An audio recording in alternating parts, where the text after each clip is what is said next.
Thank you, everybody, for joining me for my next episode of Two Chairs and One Artist. Today we have my guest, Tajha. He goes by the name of Johnny Lovely. Welcome and thank you for coming. Oh, thank you for having me. You are welcome. So let's just jump right in. Okay. Um, should I call you Tajha or should I call you Johnny Lovely? It's whatever you prefer. Okay, all right. Tajha, when did you realize that you had this passion for art? um, I would say maybe around like 10 years old when I like kind of started my little puberty. My voice kind of got a little bit deeper, Mhm. and everybody in my family just sings. So church singing, home singing, just everything. And I was able to draw. My dad was able to draw too, but he just kind of like gave it up when he had us.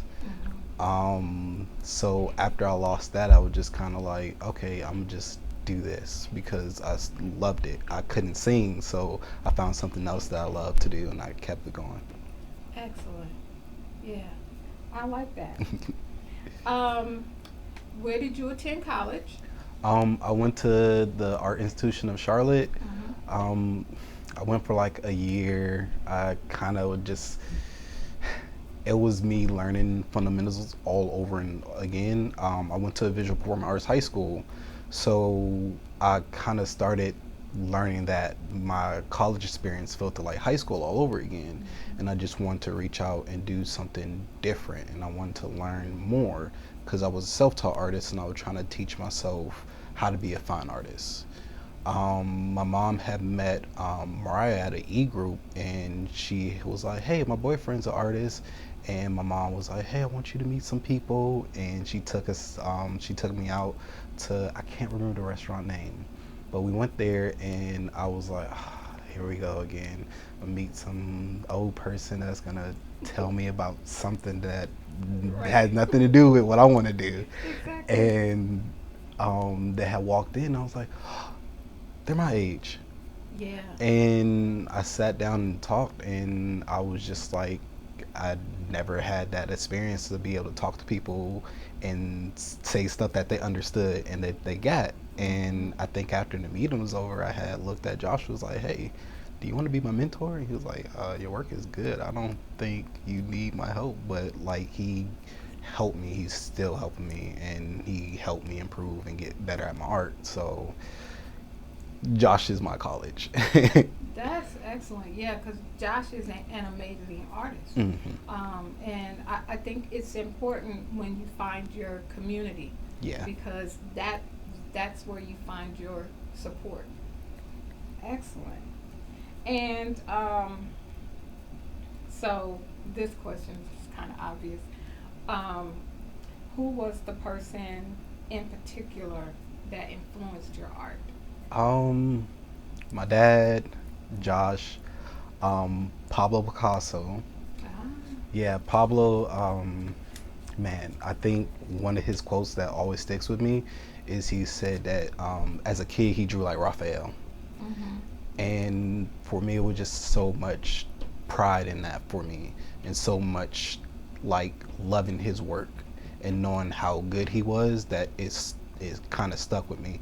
And I love all his Matador stuff. I don't really care for the cubism. It's Mm-hmm. okay, but like the old Picasso's, like that's it was there for me. Van Gogh and Basquiat, those people have influenced me so much, and I try to take from them as much as Mm-hmm. I can to kind of create my work.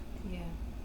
And you know, Bastiak's family is actually getting ready to bring out um, his work that no one has ever Oh, seen. really? Yeah.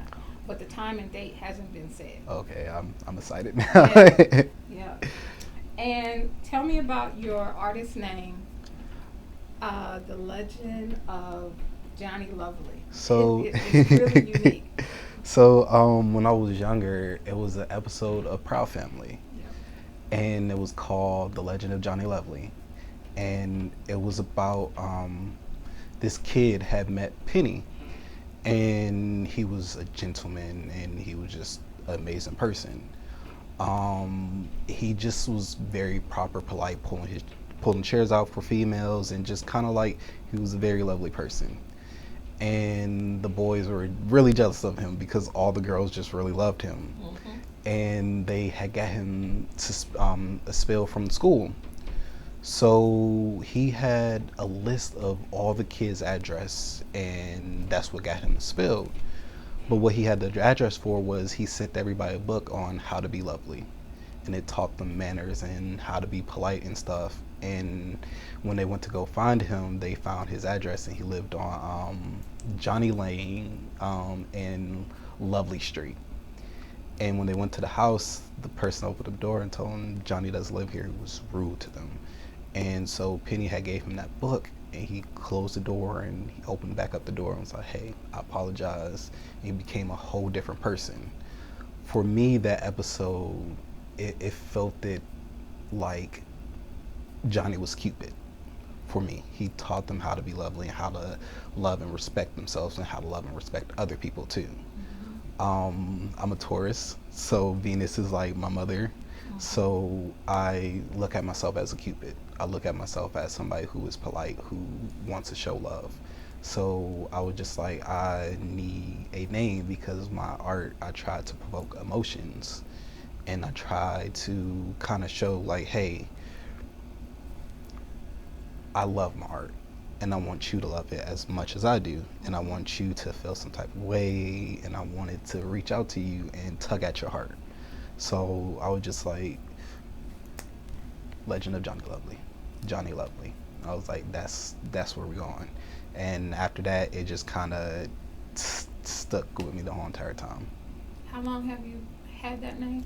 Oh man, I would say it might been maybe a good 6-7 years now. Yeah. I know before I was going by I Am Soothsayer, but it didn't fit for me. It felt like I was doing spoken word and I was doing all this other stuff, and that name fitted that, but it just didn't fit my art. Right. And I was just like, I don't think that's where I want to be known as, not for my art. Maybe other things, yeah, but my art, I was just like, it's not the right name. I love it. I love it. I told Josh, I said, oh my gosh, I love his name. Love it. What does art mean to you? Art. And what does art mean to you, and how does your style of art speak to the world? Art is, it's my coliseum.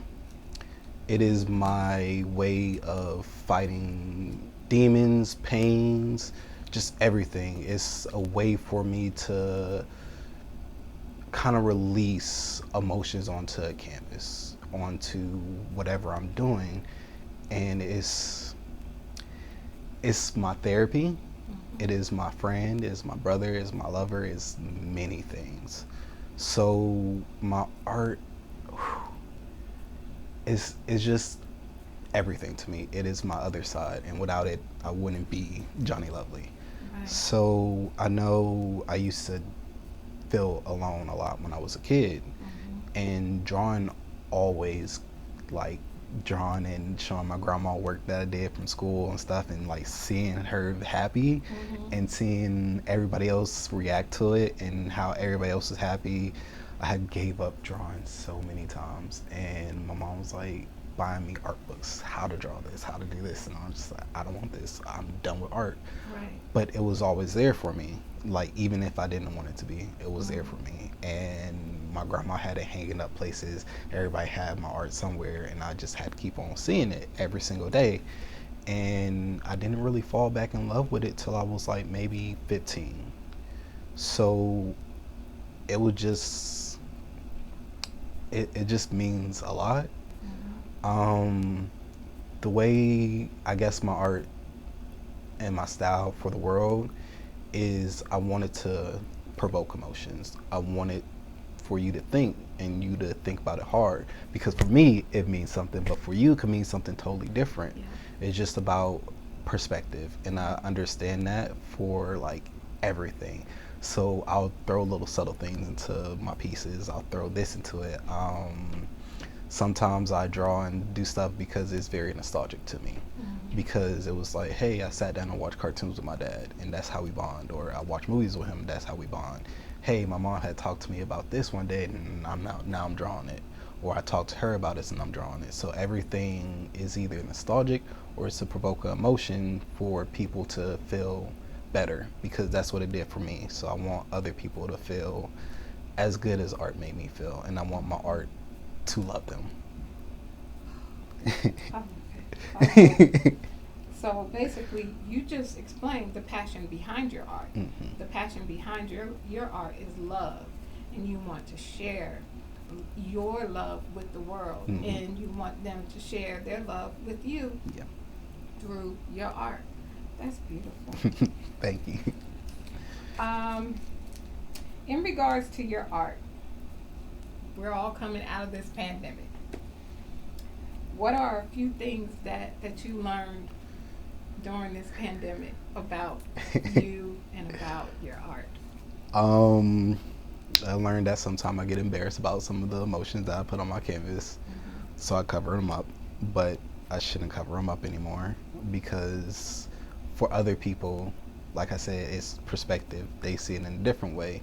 So I've learned that I should stop hiding and start being more open about it, because sometimes I think we're all a little afraid to show people what hurt us the most. Yeah. And I'm learning now to let people in, to let them see, hey, this had hurt me, and I took this pain and made it into something beautiful. And learning that that's my skill, is being able to take the pain and turn it into something beautiful, the beautiful decay, if you will.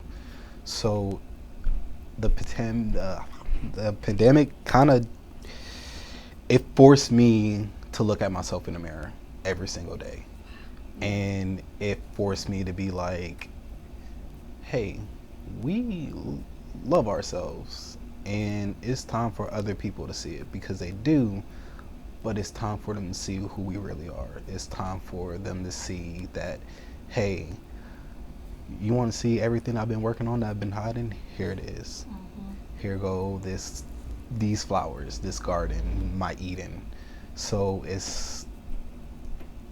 I didn't realize that until like maybe a year ago. I mean, maybe around the end of the year, and I was just like, oh, I had fun. And I didn't know that. And I was like, I really, really probably needed this, like, a lot. And everybody was like, yeah, it was so boring. I said, yeah, I had fun. Right. I had right. fun. You have fun, right? So I think that's what it did for me. Discovery. Hmm. Wow. Okay. As an artist, how important is it to have supporting people around you? I think it's really, really important. I believe if you have somebody in your corner, you will never lose. Yeah. The more people you have that believe in you, there's no way you should trip and fall. There's no way you should be knocked out. You should be able to go rounds and rounds with Ali. And it's just kind of like, I was like, hey, I do need help. Hey, I do need the support. Hey, look at what I'm working on right now. What do you think? You like it? Okay. I don't like it. I was thinking about changing this. You think I should change it? And I'm like, oh no, leave it alone. So it was a lot of me, I guess, letting people in during the process of it. And I know when I was younger, I just kind of drew and hit it until it was done. And now I kind of step by step show people like, hey, this is what I'm working on now. People come over and be like, oh, yo, this is amazing. Instead of me just hiding in the way, it would just hang on the wall right there. Anytime I'm working on a piece now, I hang it on the wall so everybody can see it. So support is a really big thing. It helps a lot. And for me trying to provoke emotions, I need to know how much I can provoke for people. Oh yeah. Yeah. Okay. So that's what the support does, and I think that's why it's so important to have that support. And if you're scared and you don't, it helps you to get over that fear. I don't feel like you can really live if you're afraid.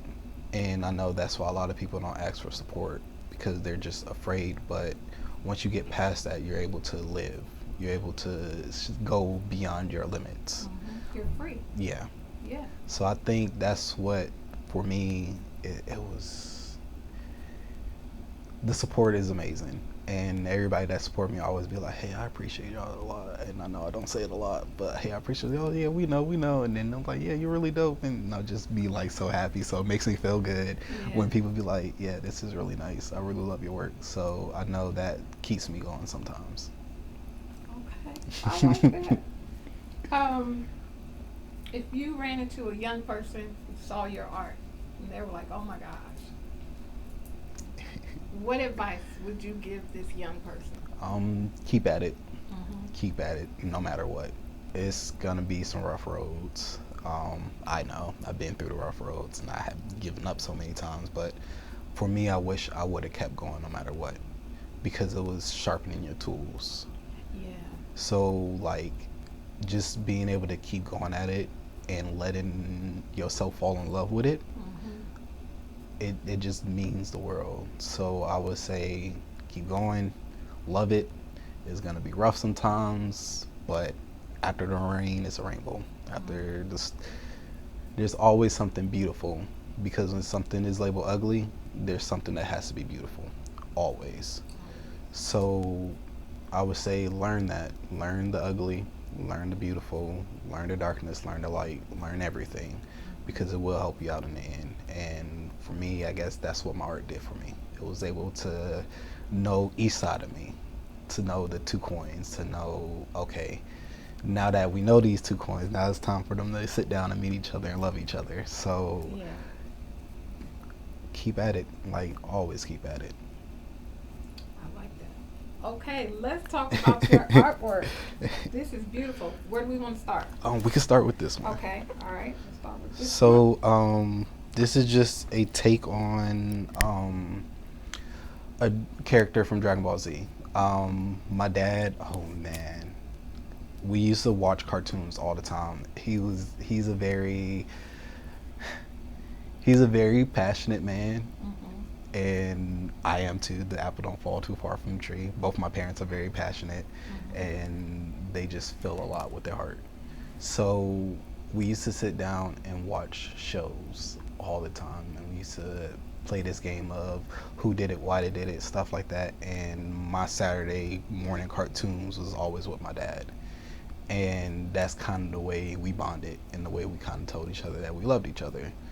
My dad, he likes villains. I like villains too. So, but for me, the villain is somebody to help the light shine, because no matter if there's darkness being cast, the light has to shine even brighter to cast the shadow away. So I love villains, and I love people who provoke the hero to create that hero, because sometimes the villain is not always bad. It's just about finding that perspective of why they think like this. And as a kid, that's kind of how I saw it, because taught to pray for our enemies. I was like, wow, I pray for somebody who wants nothing but badness for me. But cartoons and movies and stuff, I just was like, those people are hurting. And if anybody ever talked to them, then maybe they want to be a villain. So I kind of look at villains like that. So I love it. That's why the butterflies are around. It's just like, hey, he's going to destroy stuff, but there's always beauty behind it somewhere. In the halo. Yeah. Wow. That's a beautiful perspective to have, because most people see a villain for what they really do. They see a villain, and they're not looking at the other side of why that person is acting the way that they are. God, that's a beautiful perspective. Oh my gosh. Okay. All right, next piece. We'll go with this one. And for a long time now, I used to draw myself. Okay. It's me looking at the mirror. This is a lot of emotions. The eyes for me are like ancestors. And it's just watching over you. there's power in your hair. There's always power in your hair. So that's why the hands are coming out. They're kind of there as a protection.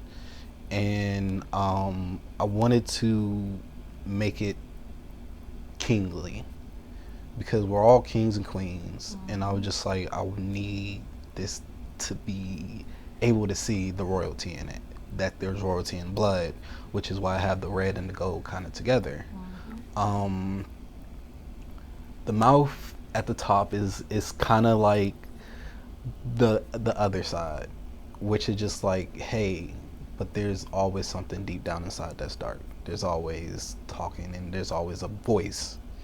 So it's just kind of like, hey, I'm not really not gonna be like, hey, I want it to be only beautiful, but I want it to be like, okay, here goes some darkness with it.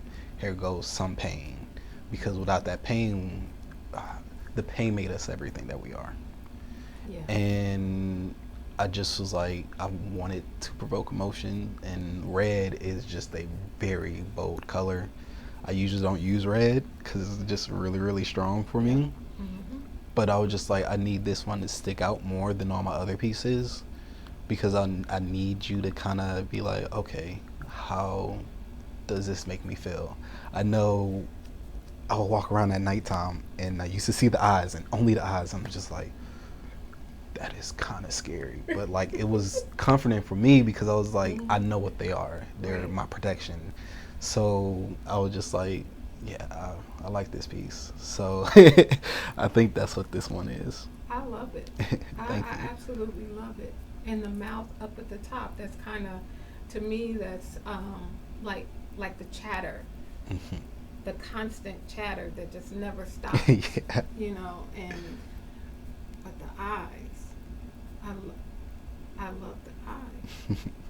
I would have never thought of that. That's beautiful. I appreciate it. Mm-hmm.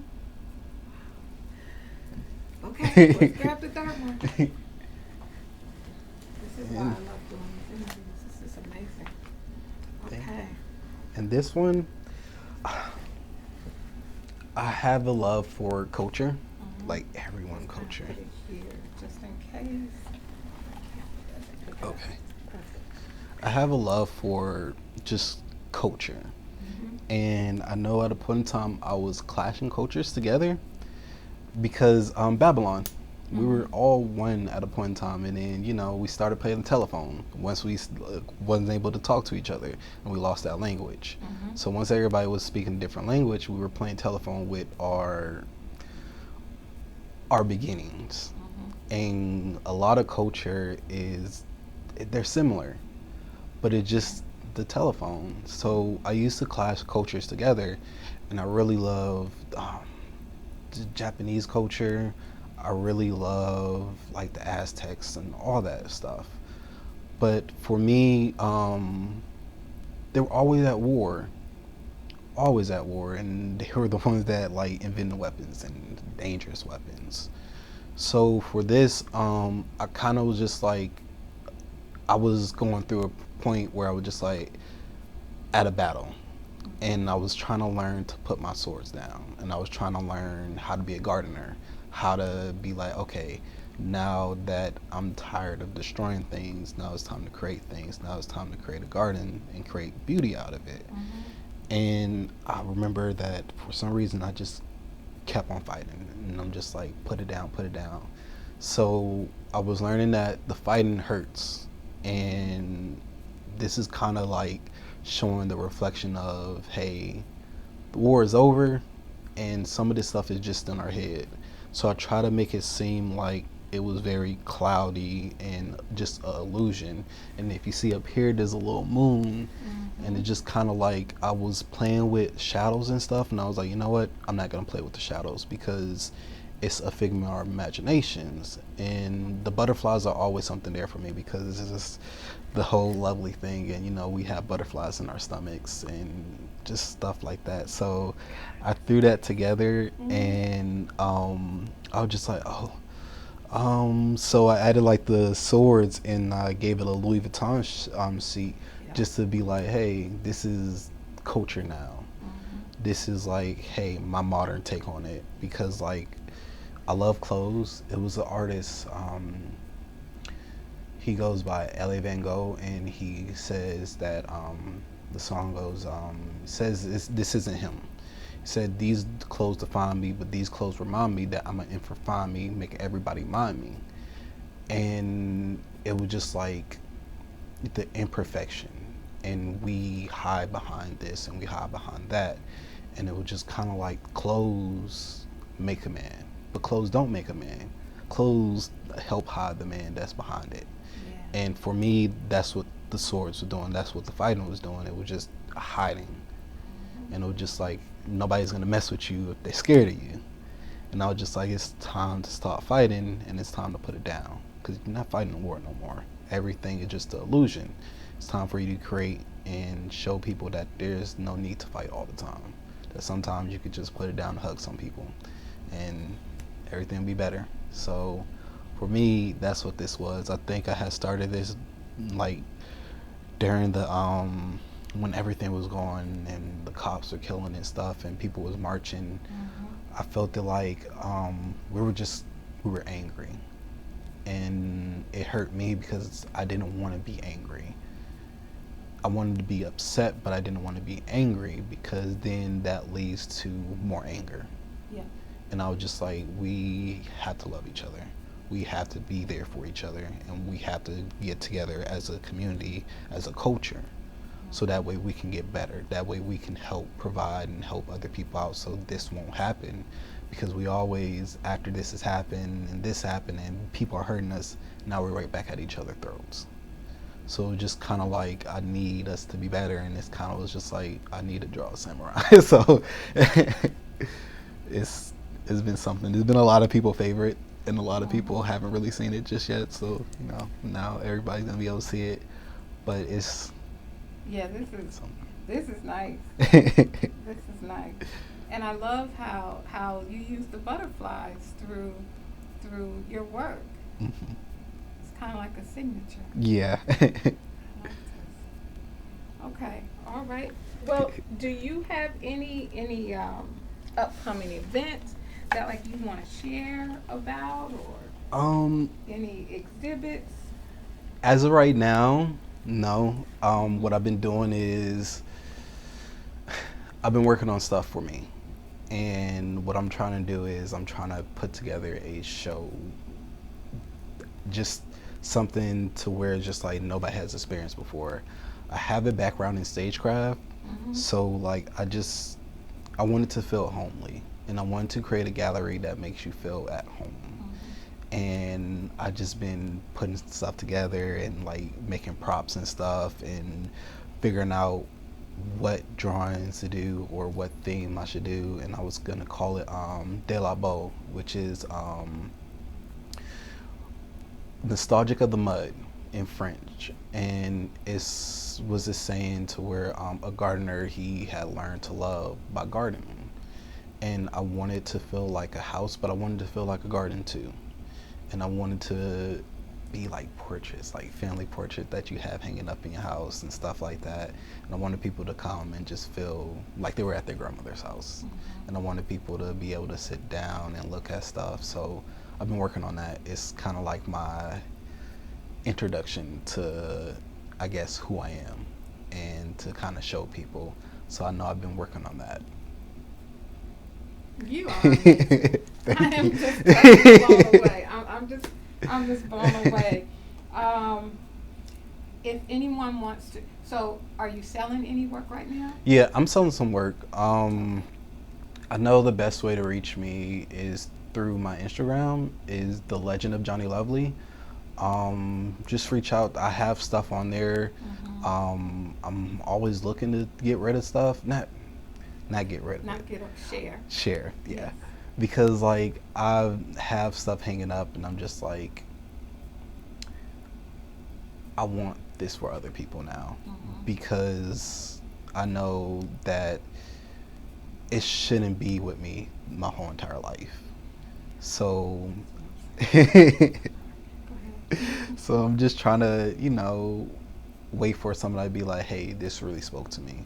or hey, I really like this. We used to watch this when I was a kid, or just stuff like that. So I could be like, hey, okay, this is going to a good home, because I know that's what I really want. I know I always been nervous when I was growing up of, hey, if I do this work, will this person take care of it?